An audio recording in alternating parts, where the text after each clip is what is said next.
Hey everybody, it's Andrew Hutchins here tonight, and this video is about working out at night versus working out in the morning.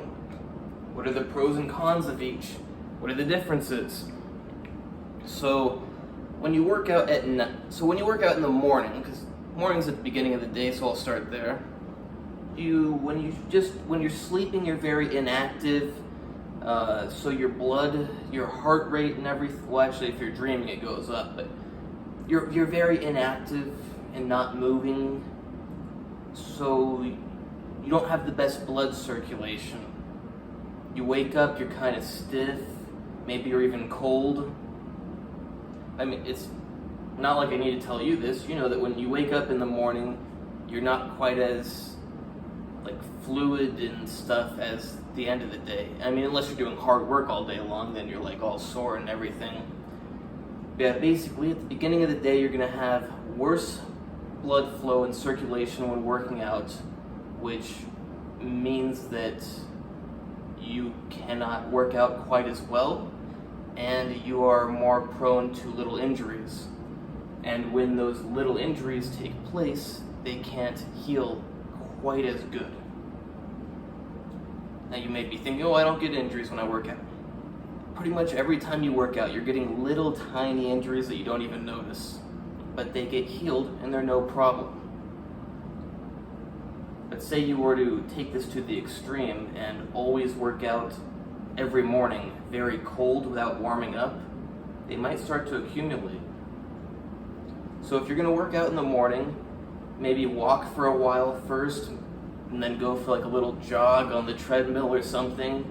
Just get the blood flowing, loosen up a bit, stretch, because your tendons and muscles are going to be kind of tight. To do that so that you minimize your chance of injury and so that you can get the best workout. So what are the benefits of working out at night? Well, typically you don't have to do any of that stuff because you've already gone about your day, you've been walking around. I mean, maybe you've been sitting around all day doing work or school or something, but generally, even if you've been sitting for most of the day, you'll have gotten up enough that you have better blood flow than in the morning.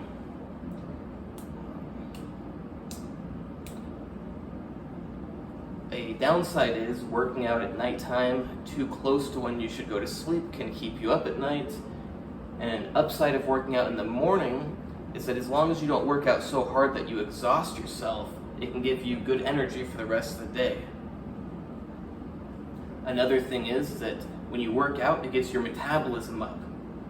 So if you wake up in the morning and you just start your work or your school and you just sit down for 5 hours, your metabolism is low and staying low for that entire time.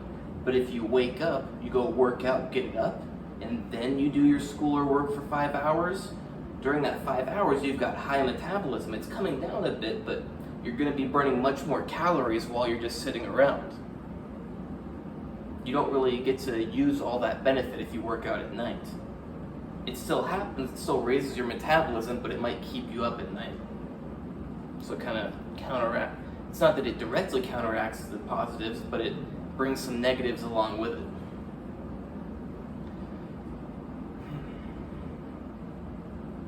I think that's pretty much it. Overall, it does seem that working out at the beginning of the day or earlier in the day offers more benefits than working out at night. But whenever you can work out and whenever you will work out is the best time to work out. I tend to work out in the evening, but I know that I should work out earlier in the day because I fall into that trap myself. If I wake up, I'm on my phone, I'm on my computer, just sitting around, and my metabolism stays low for a lot of the day. If not lately, but often I have made sure to go on a walk at the beginning of the day just to get the metabolism up. But it would be great to go to the gym early on in the day so that for the whole rest of the day you've got good fat burning and everything.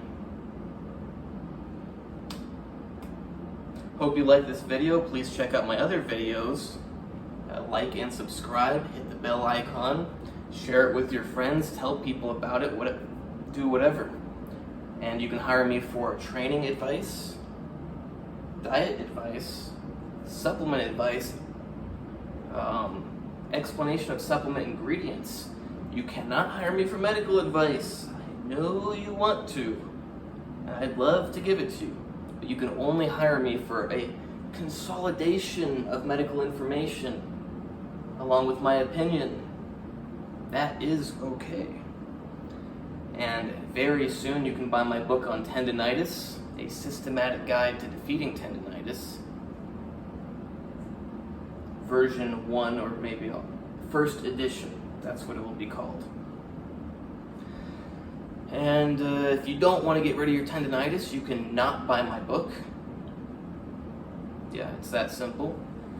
And possibly after that will be a blood pressure medication or supplement. I'm not sure exactly which. It's a lot of work either way, I think, to get one of them on the market, especially when you have no money. Because I spend all of my extra money on food. Because believe it or not, to be in peak shape, and I know I could diet down a little bit, but then I wouldn't have quite as good performance and stuff. Like, see, I do have some body fat, but you need some for optimal performance. But my diet, I eat so that I can get optimal recovery and optimal performance. And it's very expensive. Like, I'm staying kind of lean right now. I know that I can lose weight, but like, I'm not trying to really bulk up at the moment. And I spent $160 on groceries last week. It's expensive, and then it takes a lot of time to cook all the food, to eat all the food. But if you're not doing that, you're not getting 100% out of your potential.